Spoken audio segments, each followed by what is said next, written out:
তুই দেখলি তো গোবিন্দকে, গোবিন্দকে দেখলি আর প্রয়াগের কথা বলছিস, এটা তো আমরা বুঝতে পারছি না। গোবিন্দের কোথায় প্রয়াগ আছে?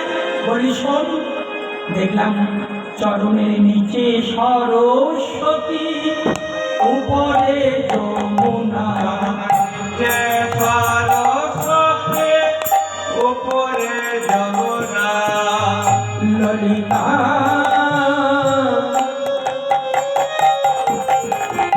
ও বিশাখা, এই এখনই আমি দেখে এলাম নিচে সরস্বতী, উপরে যমুনা, সরস্বতী উপরে যমুনা, মুখেতে গঙ্গা বয়, মুখেতে গঙ্গা বয়,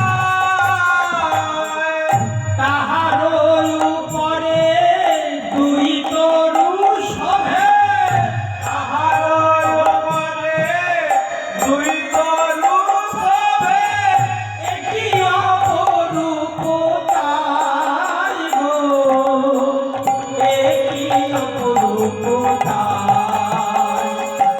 তাহার উপরে দুই তনু শোভে, একই অপরূপ তাই, একই অপরূপ তাই। তাহলে ভালো করে মিলিয়ে নেন মা, বৈষ্ণব পদাবলী কত সুন্দর মেলবন্ধন দেখবেন। দেখবেন বৈষ্ণব পদাবলী আপনারা এই মালদা অঞ্চলের, মালদা জেলার মানুষ বৈষ্ণব পদাবলীকে খুবই শ্রদ্ধা করেন এবং ভালোবাসেন এবং তার সম্মানও দেন। কেন বলুন তো? কারণ এই মাটির একটি গুণ আছে। কেন? কারণ রূপ সনাতনের পদাঙ্কিত ভূমি এটা। এই যে মাধাইপুর নাকি, মাধাইপুরে রূপ সনাতনের শ্রী মন্দির আছে। তা সেই পদাঙ্কিত ভূমির জন্য এই মাটির গুণে আপনাদের ভক্তির সঞ্চার এবং গৌড়ের এখানে পদাঙ্কিত ভূমি, তার কৃপা এবং বৈষ্ণব পদাবলীকে আপনারা আস্বাদন করেন। জয় নিতাই, গৌর মাতা। তা পদাবলীতে কি বললেন? চরণের নিচে সরস্বতী। তিনটে নদীর রং কিন্তু তিন রকম। সরস্বতীর রং কেমন? লাল বর্ণ। গোবিন্দের চরণ তল খাড়াও একবারে লাল টুকটুকে। তাহলে সরস্বতী নিচে পেলাম, উপরে যমুনা। উপরের রংটি কেমন চরণে? না কালো। যমুনার রং কেমন? কালো। তাহলে নিচে সরস্বতী, উপরে যমুনা। এইবার নখের রং কেমন? ঘোলা বর্ণ। মা গঙ্গার রঙও ঠিক তেমনি। তাই বলে নিচে সরস্বতী, উপরে যমুনা, নখেতে গঙ্গা বয়। এইবার তাহার উপরে নিচে চরণের উপরে দুই তরু সমান কিনা, এই যে চরণ দুখানিকে বললেন তরুর সমান, অর্থাৎ গাছের সমান করলেন। এটি অপরূপতা। যে কথাটা বলছিলাম যে বৈষ্ণব পদাবলীতে অপরূপ শব্দটি থাকবে, তার অর্থটাই দেখবেন একটু আলাদা বর্ণে। যেমন রাসে আজকে বলবে অপরূপ রাসবিহার, এই পদে দেখবেন উল্টো করতে কত কত চাঁদ তিমির বড় বিনশয়। চাঁদ অন্ধকারকে দূরীভূত করে, সেই জায়গায় বলছে তিমিরের ওপর অর্থাৎ অন্ধকারের ওপর বিলাস করছে, সেই জন্য উল্টো করতে। ঠিক তেমনি এই পদেও অপরূপ শব্দটা অনেকবার প্রয়োগ আছে, যার জন্য বলে এই পদে অর্থটা একটু উল্টো উল্টো করতে আছে। যেমন বললেন চরণের উপরে গাছ, হ্যাঁ, তা সেই গাছ দুটি কেমন? ও তাহারও নিচেতে নিচেতে সুবর্ণের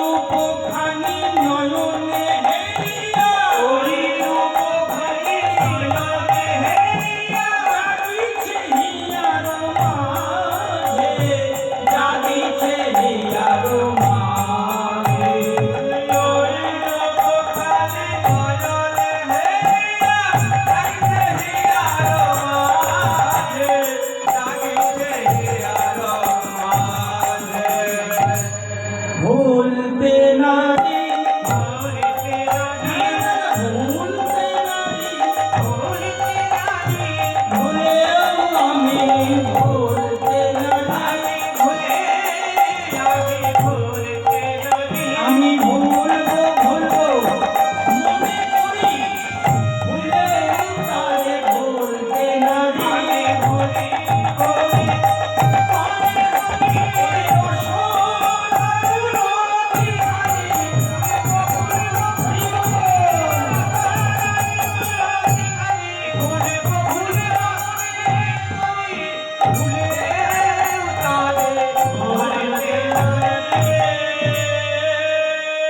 আমি ভুলবো ভুলবো মনে করি কিন্তু বলতে নাই তা কি করবো সত্যি দেখলাম তাহারও নিচিতে সুবর্ণের বেরি গাছের তলায় সুবর্ণের বেরি সোনার বেরি থাকে না বাড়ি থাকে গাছ দুটা কি না গোবিন্দের চরণ চরণের নিচে সুবর্ণের বেরি অর্থাৎ নূপুর এই নূপুরকে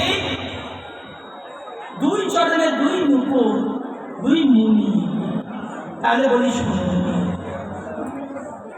সত্যযুগে বিশ্বাবসু মুনি তার শিষ্য কর্ণধ্বজ মুনি তিনি গুরুদেবের অঙ্গ সেবা করতে এসেছিলেন গুরুদেবের অঙ্গে তেল মাখাতে গিয়েছিলেন আর তেল মাখাতে গিয়ে নখের আঁচড় লেগেছিল যেমন গুরুদেবের অঙ্গে আঁচড় লেগেছে গুরুদেব চিৎকার করে উঠলেন বলে আরে গোলাঙ্গার গুরু সেবা করতে এসেছিস হাতে নখ নিয়ে যা তুই ভেদ করে জন্ম নে ভেদ ফুল ভেদ কাদের বলে হ্যাঁ ভেদ হচ্ছে ব্যাঙের অপর একটি নাম ভেদ হ্যাঁ তা সেই ব্যাং হয়ে গেল যেমন ব্যাং হয়ে আছে সত্য গেল ত্রেতায় ত্রেতাযুগে সীতা অপহরণ করার পর রামচন্দ্র নৈমিষারণ্যে বসে আছেন যেমন বসে আছে সীতা হারা হয়ে মণিহারা ফণির মতন অচ্ছরে কাঁদছেন ধনুকের টুনটা চিবুকে ধারণ করে তিনি কাঁদছেন চোখ দিয়ে জল পড়ছে লক্ষ্মণ তা দর্শন করলেন লক্ষ্মণ দেখে বললেন চোখ দিয়ে জল পড়ছে ধনুকে সেই নয়নের জল মাটি দিয়ে যখন বয়ে যাচ্ছে তখন রক্ত নদীর মতন বয়ে যাচ্ছে বলে দাদা তোমার চোখ দিয়ে কি রক্ত পড়ছে রামচন্দ্র বলেন না তো ভাই আমার তো চোখ দিয়ে জল পড়ছে বলে তুমি চেয়ে দেখো মাটি দিয়ে রক্ত পড়াচ্ছে রামচন্দ্র ধনুক কিনে তুললেন ধনুকের তলায় ছিল একটি ব্যাং সেই ব্যাংটাকে তুললেন তুলে দেখছেন রক্তে রক্তাকার হয়ে গেছে প্রাণ চলে গেছে নীরব ব্যাং রামচন্দ্র কি করলেন মৃত সঞ্জীবনী প্রদান করে শ্রী হস্ত ঘুরিয়ে দিলেন যেমন ঘুরিয়েছেন ব্যাংকটি প্রাণ পেল নির্মল ব্যাং প্রাণ পেয়ে রামচন্দ্রকে প্রণাম করলেন রামচন্দ্র বলেন হারে ব্যাং আমি যখন তোর ওপর ধনুকের চাপ দিচ্ছি তা তুই একবার চিৎকার করে বলতে পারতিস হে রামচন্দ্র আমার প্রাণ বেরিয়ে যাবে তুমি আমাকে বাঁচাও তা না বলে তুই নীরবে প্রাণ ত্যাগ করলি ব্যাং তখন বললেন প্রভু এই জগতে আমাদের শত্রুকে জানো অহি অর্থাৎ সর্প কিনা সাপ তা বড় বড় সাপ যখন আমাদের গ্রাস করবার জন্য উদ্যত হয় ছোটে আমরা প্রাণ করে ছুটি শুধু ছুটি না তোমার নাম করতে করতে ছুটি জয় রাম শ্রীরাম জয় রাম শ্রীরাম তোমার নামের গুণে আমরা গর্তের মধ্যে প্রবেশ করি আর সাপের হাত থেকে বাঁচি। কিন্তু প্রভু রাখে হরি মারিতে, তারপর মারে হরি তো রাখে কে? রাখিতে। তা তুমি তো আমাদের রক্ষাকর্তা, আর তুমি যখন আমাদের প্রাণ নিতে যাচ্ছ, তখন আর কাজ আমি নাম করি বলো তো প্রভু? তখন রামচন্দ্র ব্যাঙের এই উক্তি শুনে সন্তুষ্ট হয়ে বললেন, রে ব্যাং, তুই বর চা, তুই যা বর চাইবি আমি তাই দান করব। ব্যাং তখন বললেন, প্রভু তোমার চরণে কি চাইবো আমি নিজেই জানি না, তবে হ্যাঁ আমার গুরুদেব যেটা চাইবে আমি সেটাই নেব। বলে, কে কোন গুরুদেব? বললেন, বিশ্বা বসু। রামচন্দ্র বিশ্বা বসুকে স্মরণ করলেন। যেমন বিশ্বা বসু এসে প্রকট হলেন, রামচন্দ্র বললেন, বিশ্বা বসু দেখো তো এই ব্যাংকটিকে চিনতে পারো কিনা? বিশ্বা বসু বললেন, প্রভু এ তো আমার শিষ্য কর্ণধর, বলে একে তুমি মানব করে দাও। মন্ত্রপুতে জল দিয়ে মানব রূপ ধারণ করলেন। যেমন রূপ ধারণ করেছে, রামচন্দ্র বললেন, আমি এর সমস্ত বৃত্তান্ত শুনে একে আমি বর দিতে চাই। তা আমি যেমন বর দিতে চাইলাম, ও বলল, আমি কিছু চাইতে জানি না, আমার গুরুদেব যেটা চাইবে আমি সেটাই নেব। তা তুমি যখন গুরুদেব, তুমি বলো তুমি আমার কাছে কি চাও, বর প্রার্থনা করো। বিশ্বা বসু দু চোখ করে নয়নে বাড়ি ঝরছে আর কাঁদছে, আর জগৎজিৎকে ডেকে ডেকে বলছে, রে জগৎজিৎ, তোমরা দেখো জগতের সমস্ত গুরুর কৃপায়, গুরুর কৃপায় শিষ্য ভগবানের দর্শন পায়।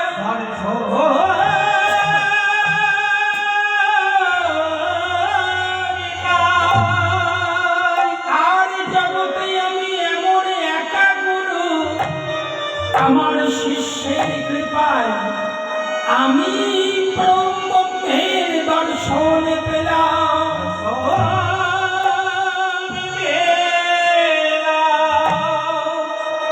প্রভু তুমি যখন বর দেবে, আমাদের গুরু শিষ্যকে তোমার অভয় চরণে তুমি স্থান দাও, আমাদেরকে নূপুর করে তোমার চরণে স্থান দাও। রামচন্দ্র বলেন, তথাস্তু, এ যুগে সম্ভব নয়। আগত দাপর যুগে আমি কৃষ্ণ অবতার যখন লীলা করব, তখন তোমরা সোনার নূপুর হয়ে, বিশ্বা বসু তুমি আমার দক্ষিণ চরণে, আর কর্ণধর আমার বাম চরণে তোমরা স্থান পাবে। তাই গোবিন্দের চরণে নূপুর, তাহারও নিচে যে সুবর্ণের বেড়ি, এটি অপরূপ সাজে। তা ওই রূপখানি নয়নে হেরিয়া জাগিছে হিয়ার মাঝে। তারপর কি দেখলাম জানিস? বলি শোন, ওগো তাহারও উপরে এক হ্রদ আছে, তাহার উপর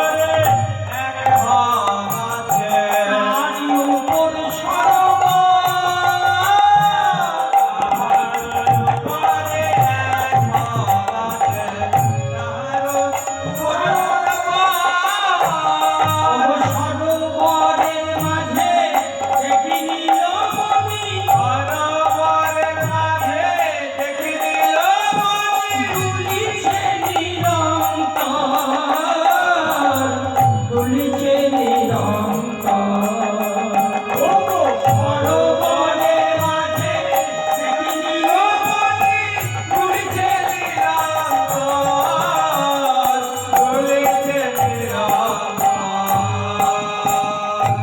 দেখো তাহার উপর বৃক্ষের উপরে, চরণ দুটির উপরে সরোবর কি এক হ্রদ আছে।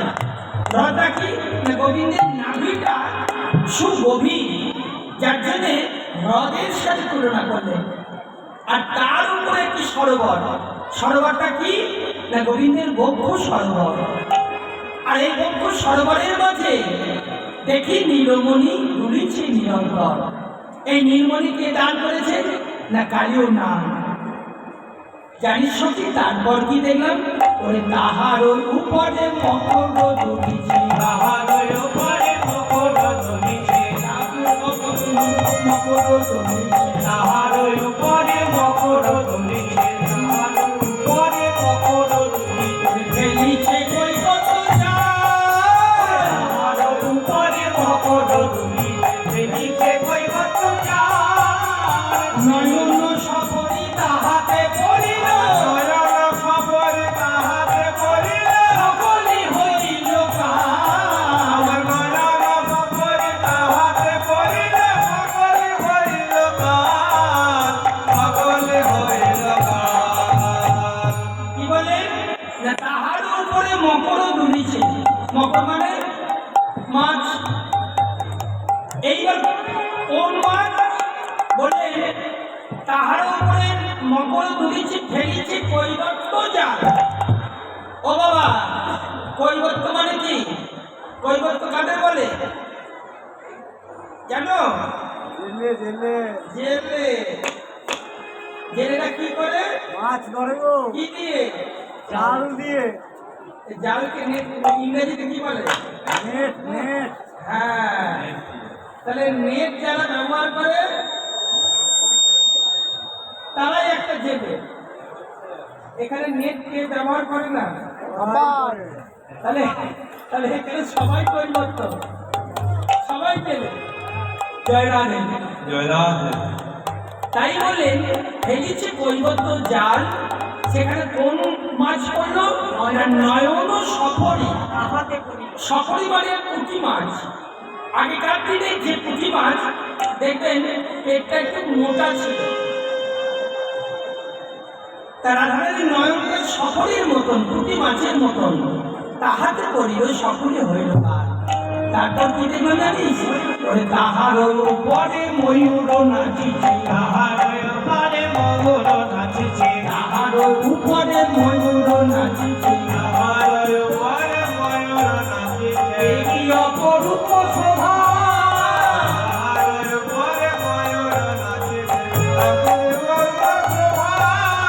কহে শ্যামানন্দ মনের আনন্দে, হরে শ্যামানন্দে মনের আনন্দে, জগজন মনোলোভা, জগজন মনোলোভা।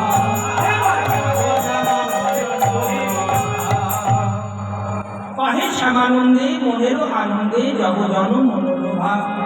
তা সখী, আমি এক মতে তোদের কাছে কি আর বলি? আর বলবো, আজ তো আমি ভালো করি নাই, আজ তো ভালো করি নাই, আমি কেন গেলাম যমুনায় একা গেলাম। একা গেলাম, আমি তোদের সঙ্গ কোনোদিন হারা হই না, হারা হই না। আমি কেন একা গেলাম যমুনায়। বলতে পারি সত্যি, আমি কেন গেলাম